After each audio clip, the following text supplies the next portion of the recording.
2025년 8월 젤렌스키가 파워포인트를 들고 백악관에 들어선다. 프레젠테이션의 제목은 미국, 우크라이나 드론 산업을 위대하게 만들기. 그는 신중하게 단어를 골랐어요. 트럼프의 슬로건인 미국을 다시 위대하게 Make America Great Again을 변형한 거였죠. 이건 당신에게도 좋고 미국에도 좋은 일이라는 의미였죠. 다음 슬라이드에는 중동 지도가 나와 있었고 이란이 드론을 개선하고 있다는 경고와 구체적인 제안이 있었습니다. 우크라이나가 너무 늦기 전에 그 지역의 미군 기지에 전투센터를 건설할 수 있도록 허락해달라는 것이었습니다. 트럼프는 팀에게 분석을 지시했는데 그들이 무엇을 했는지 아세요? 한 미국 관리는 나중에 우린 그냥 젤렌스키가 평소처럼 행동했다고 생각했다고 설명했습니다. 누군가는 믿지 않기로 했습니다. 6개월 후 이란은 중동에 있는 미군 기지들을 향해 수백 대의 드론을 발사했습니다. 3일 만에 미국은 800발의 패트리어트 미사일을 소모했는데 이는 4년간 우크라이나에 보낸 양보다 많은 수치입니다. 미군 6명이 사망했고 펜타곤은 우크라이나에 전화를 걸었습니다. 이 영상에서 여러분은 4년간의 전쟁으로 폐허가 된 한 나라가 어떻게 세계에서 가장 수요가 높은 무기를 만들었는지, 그리고 이것이 왜 중동 분쟁의 판도를 바꾸는지 알게 될 것입니다. 다음에 무슨 일이 일어났는지 이해하려면 미국이 직면했던 문제를 먼저 이해해야 합니다. 이란은 첨단 기술로 공격하고 있지 않았습니다. 스텔스 전투기도 아니었고 고정미 미사일도 아니었습니다. 샤헤드, 값싸고 단순하며 대량으로 생산되어 무더기로 발사되는 드론이었습니다. 각각 이란이 생산하는데 2만 달러에서 5만 달러 정도가 듭니다. 이 비용은 그 나라의 다른 무기 지출에 비하면 매우 적습니다. 하지만 문제는 샤헤드의 비용이 아니라 그것을 격추시키는 데 드는 비용입니다. 미국의 패트리어트 미사일 한 발은 약 400만 달러의 가치가 있습니다. 그래서 이란이 한 번의 공격에 드론 5대를 투입하면 최대 25만 달러만 쓰는 셈입니다. 미국은 대응하는 데만 2천만 달러를 씁니다. 이건 80대 1 비율입니다. 이란이 1달러를 쓸 때마다 미국은 80달러를 씁니다. 이건 전투가 아니라 재정적 함정입니다. 그리고 이란은 자신들이 무엇을 하고 있는지 정확히 알고 있었어요. 전략은 단순하면서도 잔인했습니다. 미국인들이 이란보다 훨씬 더 많은 돈을 쓰도록 강요하는 것이었죠. 공격이 계속 이어졌고 결국 패트리어트 미사일의 재고가 바닥나기 시작했습니다. 단 3일간의 충돌 동안 젤렌스키에 따르면 미국과 중동의 동맹국들은 800발의 요격 미사일을 발사했습니다. 이것이 무엇을 의미하는지 이해하기 위해 러시아가 우크라이나와 전면전을 벌인 4년 동안 미국은 우크라이나에 패트리엇 미사일 600기를 보냈습니다. 중동에서는 72시간 만에 그보다 더 많은 미사일이 소모되었습니다. 이것은 더 이상 유지할 수 없는 상황이 되었습니다.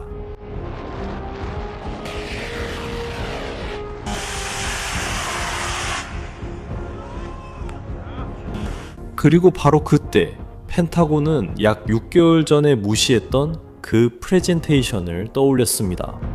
공식적인 지원 요청이 3월 5일에 우크라이나에 도착했습니다. 젤렌스키는 X에 이렇게 올렸습니다. 우리는 미국으로부터 중동 지역에서 샤헤드에 대한 방어를 위한 구체적인 지원 요청을 받았습니다. 그는 즉시 답변했습니다. 우크라이나 팀들이 미국 기지를 보호하기 위해 요르단으로 출국하기 시작했습니다. 하지만 그때 두 나라의 관계를 아주 잘 요약해주는 일이 일어났습니다. 잠깐 생각해보세요. 만약 당신의 군대가 비공개적으로 도움을 요청하는데 당신은 공개적으로 필요 없다고 말한다면 어떻게 하시겠습니까? 우크라이나 전문가들이 펜타곤의 요청으로 중동으로 향하고 있을 때 도널드 트럼프 대통령은 폭스뉴스 라디오에 출연해 단도직입적으로 말했습니다. 아니요, 드론 방어에 그들의 도움은 필요하지 않습니다. 잠시 생각해보세요. 펜타곤이 도움을 요청했습니다. 우크라이나인들은 이미 오고 있었고 미국 대통령은 공개적으로 그들이 필요 없다고 말했습니다. 젤렌스키는 화내지 않고 사실로 답했고 계속해서 전문가들을 보냈습니다. 하지만 결국 우크라이나가 가지고 있었던 전 세계가 아직 알지 못했던 것은 무엇이었을까요? 4년간의 전쟁으로 폐허가 된 나라가 어떻게 갑자기 드론 방어 분야에서 지구상 최고의 군사적 기준이 되었을까요? 그 답은 이름이 있고 가격은 2,000달러입니다. 저는 스팅에 대해 말하고 있습니다. 로이터는 그 드론을 날개 달린 라바 램프라고 묘사했고 무서운 소리를 내며 날아다닌다고 했습니다. 정확한 묘사입니다.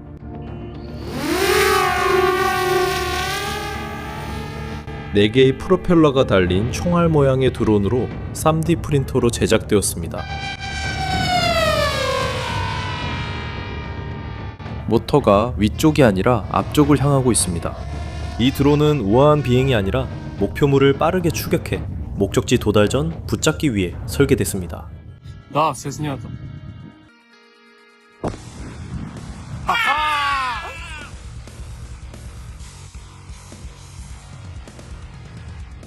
스팅은 시속 280km까지 도달할 수 있고 버전에 따라 최대 37km까지 비행할 수 있으며 3km 이상의 고도에서도 작동합니다.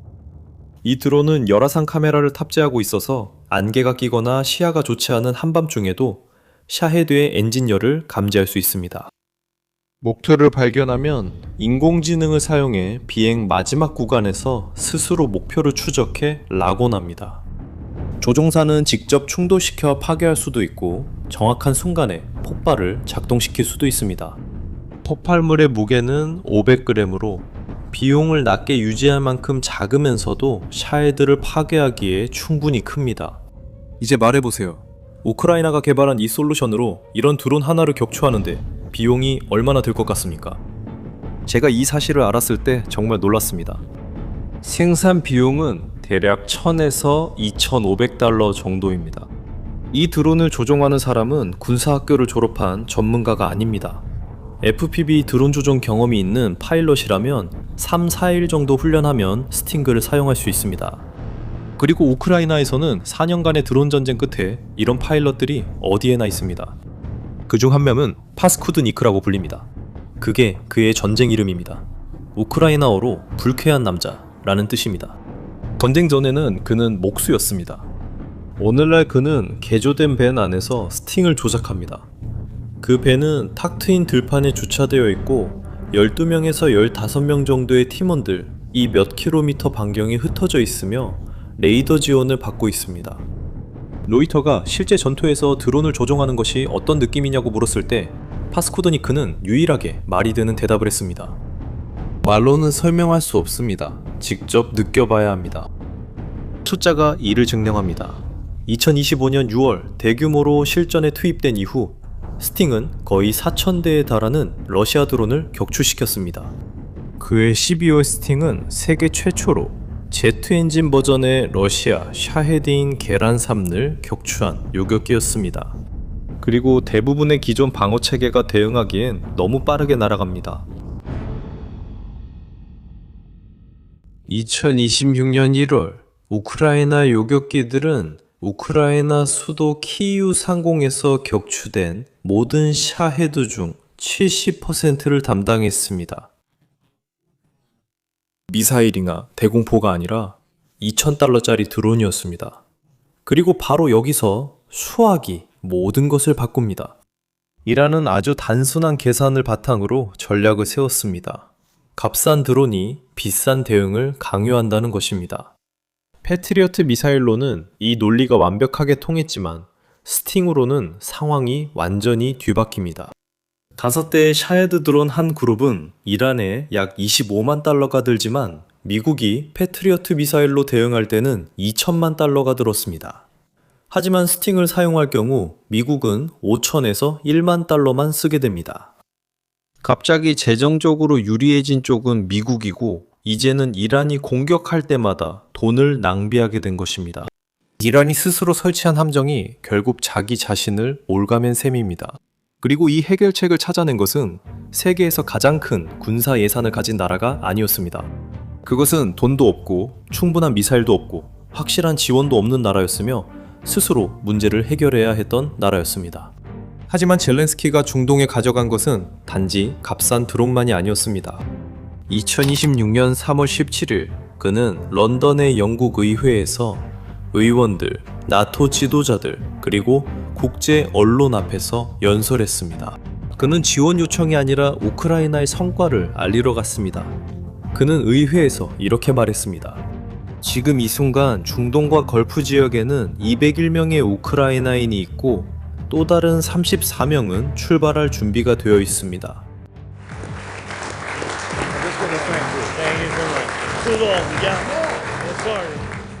이 전문가들은 이미 아랍에미리트, 카타르, 사우디아라비아에 있었고 쿠웨이트로 가는 중이었습니다. 그들은 산자에 담긴 제품을 팔러 간 것이 아닙니다. 그들은 전장에서 4년 동안 공격마다 드론마다 쌓아온 전투 방식을 가르치러 간 것입니다. 이제 평범한 아이패드를 들고 작전실에 앉아있는 군 사령관을 상상해보세요. 여러분이 평소에 이런 영상을 볼 때 사용하는 바로 그 기기입니다. 대신 그 화면에서는 실시간으로 진행 중인 각 드론 공격, 영상으로 확인된 격추, 그리고 각 위협이 어디서 오는지 모두 볼 수 있습니다. 한 번의 터치로 그는 모든 방어 시스템을 다음 샤헤드가 레이더에 나타나기 전에 올바른 위치로 이동시킵니다. 이건 공상과학이 아닙니다. 이것이 젤렌스키가 그 연설에서 공개한 시스템이며 그와 그의 총리, 국방장관, 그리고 현장 지휘관들이 이미 전쟁의 일상에서 사용하고 있는 것입니다. 우크라이나가 수출하는 것은 단순한 무기가 아니라 완벽한 패키지입니다. 드론, 훈련, 그리고 실시간 정보 시스템까지 포함되어 있어 어떤 군사 기지든지 스마트 방어 네트워크로 바꿔줍니다. 월스트리트 저널의 보도에 따르면 세계 최대 석유 회사인 사우디 아람코가 우크라이나 드론을 구매하기 위해 협상에 들어갔다고 합니다. 자신들의 유전 보호를 위해서입니다. 11개국이 공식적으로 도움을 요청했고 영국은 우크라이나와 협력 관계를 맺었습니다. 우크라이나인들은 지식을 제공하고 영국인들은 공장을 제공합니다. 두 나라는 함께 협력하여 이러한 시스템을 생산하고 전 세계에 배포하고 있습니다. 런던 연설에서 젤렌스키는 한마디로 모든 것을 요약했습니다. 샤헤드를 아랍에미리트에서 막아야 한다면 우리는 그렇게 할 수 있습니다. 유럽이나 영국에서 막아야 한다면 그것도 우리가 할 수 있습니다. 이것의 영향이 얼마나 큰지 잠깐 생각해보세요. 얼마나 많은 공격을 막을 수 있었을까요? 이 점을 생각하면 불편하지만 지금 일어나고 있는 일을 보면 마크 트웨인의 말이 떠오릅니다. 역사는 반복되지 않지만 운율을 이룹니다. 보세요. 전쟁의 역사는 값싼 무기가 비싼 무기를 이긴 순간들로 가득 차 있습니다.